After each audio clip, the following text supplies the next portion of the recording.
The Vedic scriptures encoded about 5,000 years ago warn that as time goes on in the present age, which is called Kali Yuga, the age of quarrel and hypocrisy, the dark iron age, as days go on, day by day, all human standards become degraded.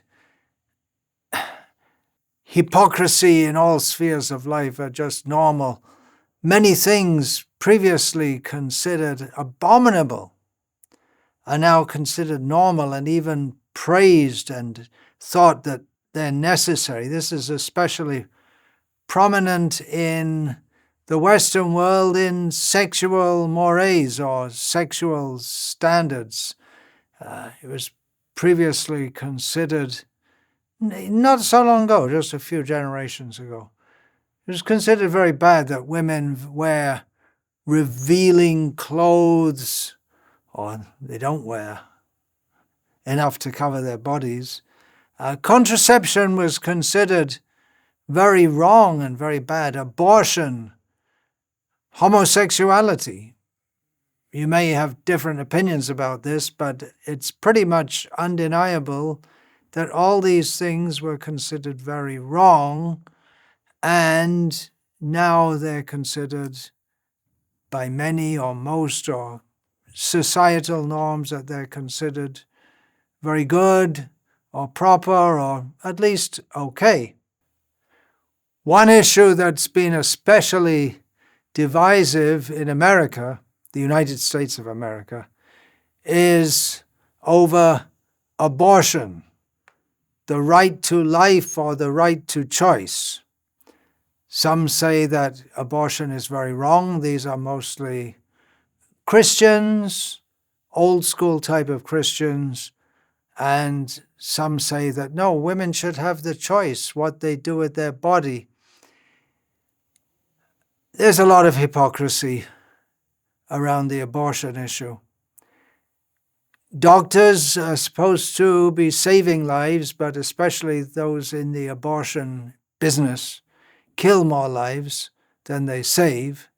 You can say, well, it's not really a life, but if the fetus wasn't alive, then it wouldn't be growing. There's outrage from the Christian right, as it's called, against abortion. But most of them are okay with contraception. Now, previously, Christians, practically all of them, we're talking about, how far are we going back now? To the beginning of the 20th century. Previously, pretty much all Christians thought contraception was wrong for very similar reasons that abortion is considered wrong by Christians, many Christians, that you haven't got the right to terminate life, you haven't got the right to contraceive life. Life is given by God, and we have no right to take it away. We have no right to stop the natural procedure of sperm mixing with the ovum and then the process begins by which a baby is born. But nowadays, contraception is widely considered okay by most Christians, it would seem. The Roman Catholic Church theoretically bans contraception, but no one talks about it too much. And it seems that not many Roman Catholics follow that. At least they theoretically ban it. In Hinduism, for want of a better term, no one even talks about it. It's just considered completely okay. Good thing. It keeps the population down. There are so many reasons which are proffered for abortion being okay. But if we see what we may call the Hindu scriptures, it's considered extremely sinful. And you may say, well, we have to blah, blah, blah, blah, blah, the present situation, the world today, but the laws of nature don't necessarily go along with your reasoning. There are the laws of karma. More hypocrisy, getting back to the Christian side. The 10 Commandments, this is 10 Commandments means that's included for Jews also. The 10 Commandments say, thou shalt not covet another's wife. And pretty much all religious, social teachings say the same thing. Don't go flirting around someone else's wife. Even among non-religious people, it used to be considered wrong to be after someone else's wife. It was largely considered wrong. But we see that so many Christians divorce and remarry, although divorce isn't allowed in Christianity, or wasn't supposed to be, still not allowed in the Roman Catholic Church, but again, it's something which goes on anyway. So if we're impassioned against abortion, okay, we're with you on that, but why not about contraception? Why not about divorce? And then if you remarry, you marry someone else's wife, she may be divorced. You say, no, it's okay because she's divorced. But if there's no divorce allowed, then practically you are coveting, and not just coveting, but cohabiting with someone else's wife. So there's a lot of hypocrisy. Hypocrisy, it's everywhere. The airlines announce you're on an airline and you have to put your seatbelt, and they announce that your safety, the passenger's safety is our number one priority. BS. If you don't know what that means, look it up in the dictionary. Their number one priority is taking your money. Politicians make promises with no intention to fulfill them. News, so much of the news is pretending to be news, but it's biased to some mindset, pretending to be neutral. Hypocrisy is everywhere. Here's a story which is, funny? It's not funny. It's interesting, you could say. That's why it came in the news. I saw it in the news just a few days ago. I'll go through that, about a woman killing a cat. No, it's not funny, but it is interesting. That's how it got in the news. A 27-year-old woman in the United States of America killed a cat and ate it. She was sentenced to 1 year in jail, and the judge was extremely angry with her. There was body cam footage from police officers who reached her house, having got news from the neighbors who were horrified seeing her sitting outside her house on all fours eating the cat. It seems she just killed it and started. I'm not sure how she did it, how you get through all that fur and start to, maybe she cut it with a knife, it's not said. The police officer is heard on the video clip saying, "What did you do? Why did you kill the cat?" The judge said, "You have embarrassed this county. You have embarrassed this nation. More importantly, you have embarrassed yourself. You present quite a danger to our community. This is repulsive to me.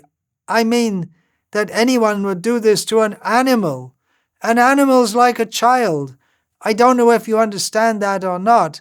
I can't express the disappointment, shock, and disgust that this crime has brought to me. I don't know what could prompt anyone to want to eat a cat. The judge sentenced her to 1 year in jail after she pleaded guilty to a felony charge of animal cruelty. For those who don't know, felony means a serious offense in American legal jargon. Okay, let's examine some of the hypocrisy here. One thing is, a woman who killed a cat and was on all fours eating it, it suggests that she's mentally disturbed, maybe through drug use. That's one thing, wasn't taken into account. The judge says, you've embarrassed this nation. Phew. For killing a cat? Well,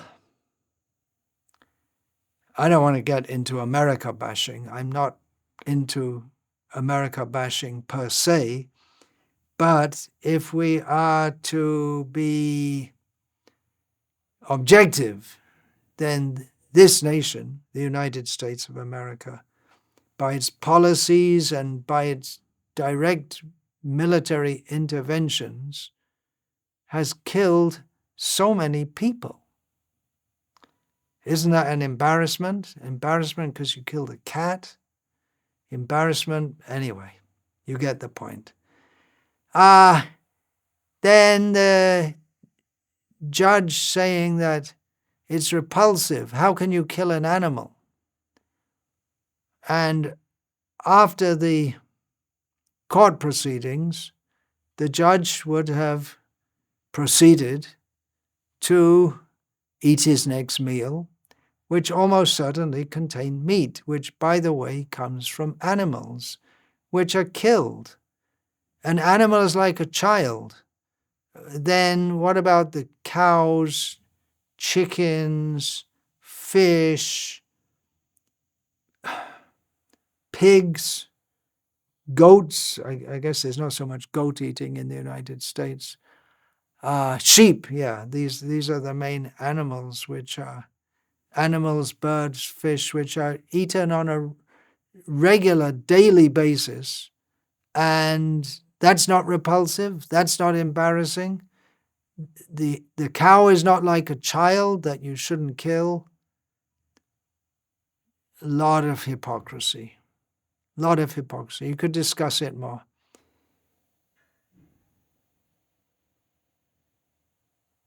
How many hundreds of thousands of animals are killed daily, either in America or for American humans to eat? I'm not saying it's good to kill cats or eat cats, but to make an issue out of a cat when the whole nation is gorging on animals seems like hypocrisy. I was talking about the Vedic literatures. In the Vedic literatures, it's described that about 5,000 years ago, there was a gathering of great saintly people in a place called Naimesharanya. And they heard that someone who was pretending to be a king or fit to lead the people of the world had beaten a cow. And that the real king who came along didn't kill him for that offense. But nowadays, not just beating of cows, but their lifelong torture followed by slaughter, wholesale slaughter, is just considered completely normal. And the leaders of human society, they themselves eat fish, eggs, animal food in all forms. And they promote this. It's good business, good for the country. Export beef, get plenty of foreign exchange.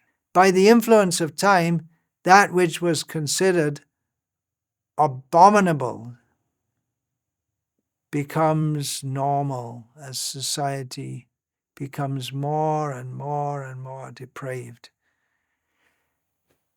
Hypocrisy. We could talk for hours about it, for days about it, for all our life about it. But that in itself could be hypocritical. Talking so much about hypocrisy could be hypocritical. We all hate hypocrisy, but are we not all hypocritical ourselves to some extent? Do we not all try to project ourselves as better than we are? Do we not tend to exaggerate the faults of others and minimize our own, hold others up to standards that we always don't follow ourselves? Whew, here I am. I'm supposed to be a religious leader, right? See from the cloth. Well, religion is especially prone to hypocrisy.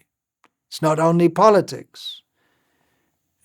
Religion is especially prone to, everything. Law, the legal profession is prone to hypocrisy.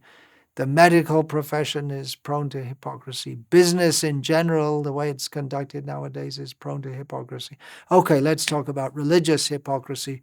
Religion means high ideals, but they're hard to live up to. High ideals are respected, but we might pretend to follow the high ideals just to get respect. Or we might act religiously, for instance, by going to church, just to maintain a profile of a respectable, good person, good, respectable, upright citizen. Religious institutions are rife with hypocrisy.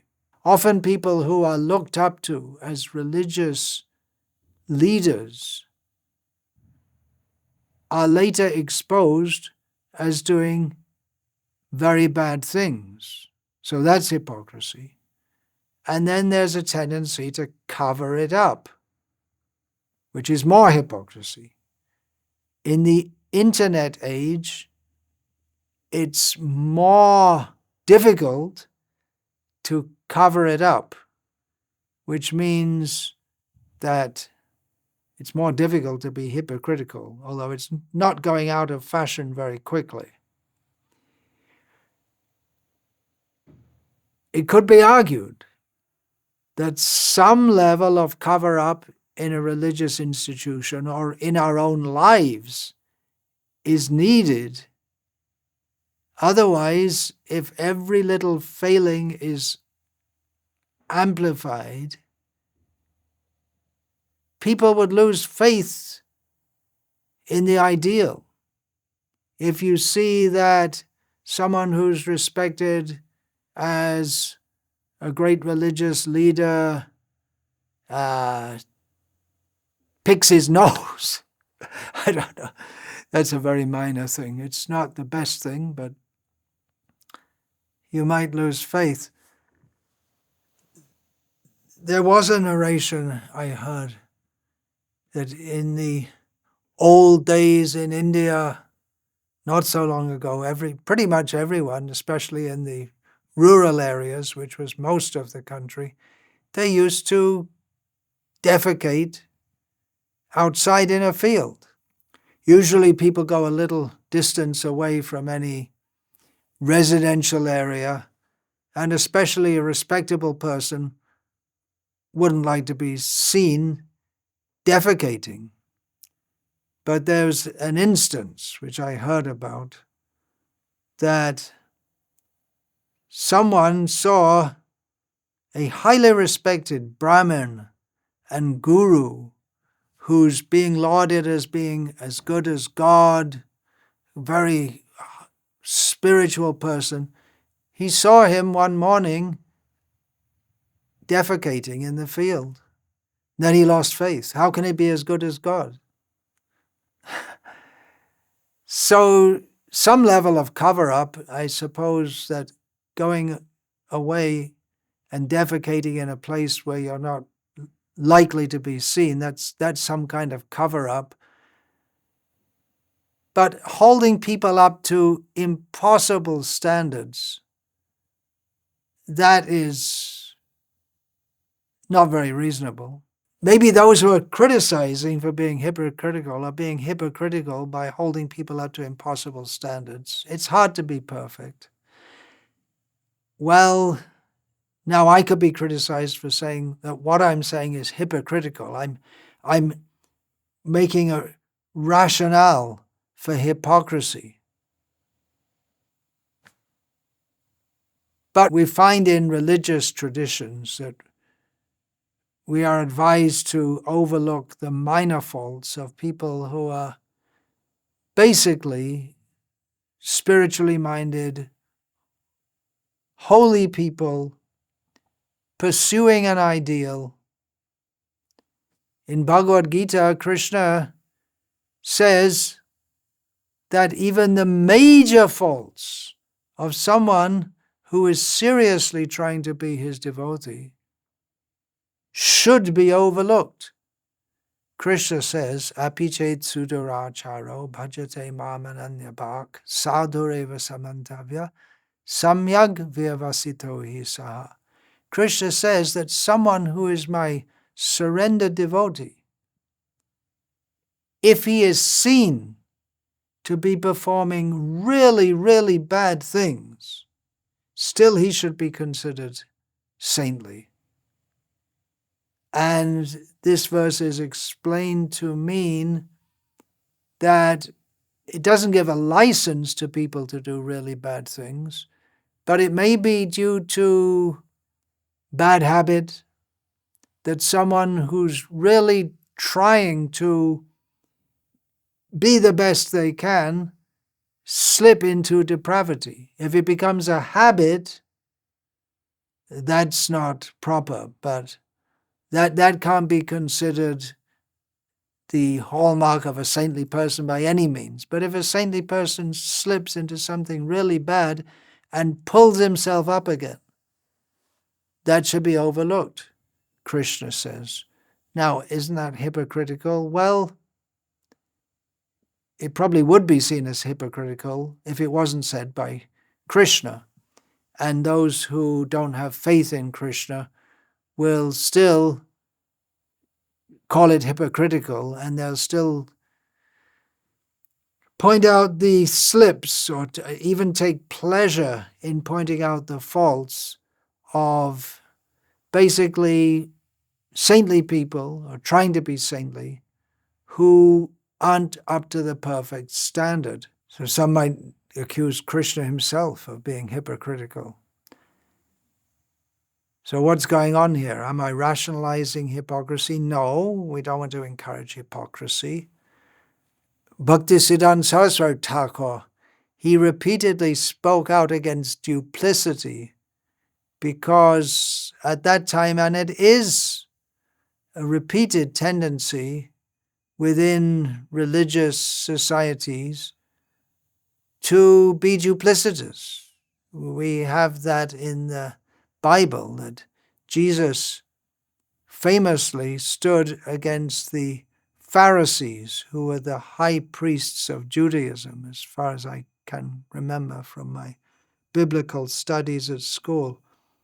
The Pharisees became the bad guys because they were into making a show of religiosity, where just for the sake of being respected. Bhaktisiddhanta Saraswati Thakur spoke against duplicitousness in the name of being a devotee of Krishna, under the guise of being a devotee of Krishna, indulging in sinful activities. So hypocrisy. Some things are clearly almost bizarrely hypocritical, like being angry at someone for killing a cat because it's like a child, an animal is like a child, and then just going and eating meat. It's so ingrained into the meat-eating society that they can't even see the hypocrisy in it. So yeah, hypocrisy is there everywhere. We should ourselves be free from even the slightest, or try to be free from even the slightest hypocrisy. At the same time, religious institutions have a purpose to broadcast the glories of God. In the Krishna consciousness movement, we're trying to broadcast the glories of Krishna. There will be people who enter this movement with ulterior motives. There may be others who are trying to be good, but don't always live up to the standard. There may be others who are trying to be good, but get into a habit of doing bad things.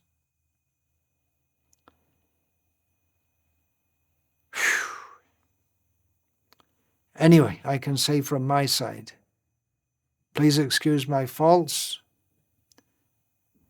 Correct me if I'm doing wrong. I'm sure I must be doing wrong, but that's a problem. We don't see the things that we ourselves are doing wrong. Plenty of people tell me that I'm wrong on certain philosophical and social issues. But that's one thing, a philosophical stance or a stance on social issues. But behavioral wrongness, I'm trying to avoid. So I'm just, in my own case, help me to try harder, to be sincere. Sincerity is the opposite of hypocrisy. Why don't we like hypocrisy? Because it's the opposite of sincerity. And to become sincere is the antidote to hypocrisy.